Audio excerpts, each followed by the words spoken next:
The scale of the crisis is so massive. We're talking about illnesses, lost crops, displaced communities, and the effects of what's happened this year will be felt for at least a generation. Climate change is making weather events more extreme, more dangerous. My name's Zain Basravi. I'm a correspondent for Al Jazeera. I've been covering Pakistan for about 20 years, and between us, I've never seen the magnitude of a crisis as bad as the floods that hit Pakistan this year.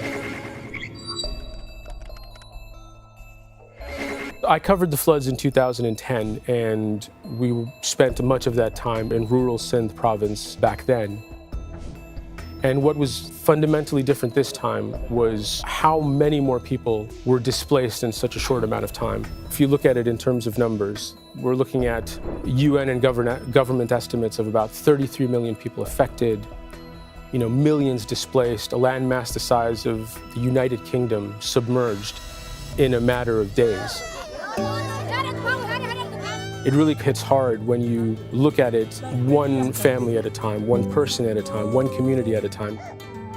We went to a rural village where we met one family who had taken shelter in what they thought was the newest, safest building in their village. And in the middle of the night, the rainfall was so heavy and so sudden that the roof of this building caved in and collapsed on everybody inside. But about 4 or 5 people, including 4 very young children, were killed. The rain was not like this before. I just want to tell the world, prepare yourselves. The survivors were just in complete shock. One of the mothers of 2 of the kids that died in this disaster couldn't even speak. She hadn't been able to speak for a week. And all she could do is move from one place to another and just sit with her children, just holding on to the children that survived the night.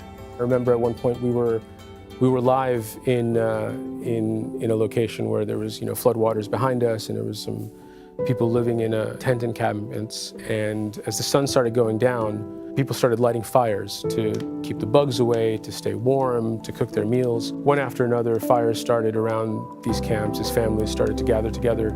And just as it got dark, we heard the women begin to sing.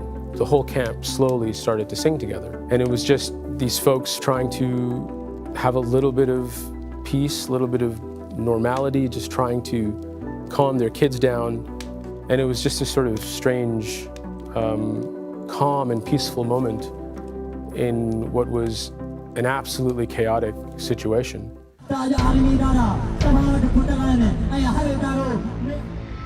There is no doubt that climate change has absolutely made what is happening in Pakistan far more extreme.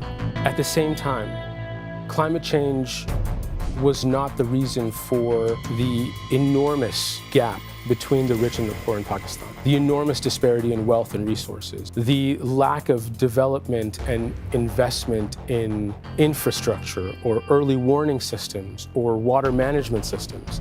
COP27 sounds like just another big global level summit style meeting that will be meaningless, absolutely meaningless to the people that are suffering at the sharpest end of the stick here. If these meetings and these leaders don't do something to bring tangible change to the daily lives of people suffering right now from the impacts of climate change, then those people will move from where they are towards bigger cities. They will move from their countries to other countries.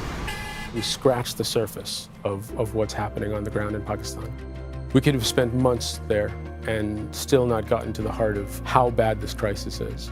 People were just happy that someone was there to listen to what they were going through.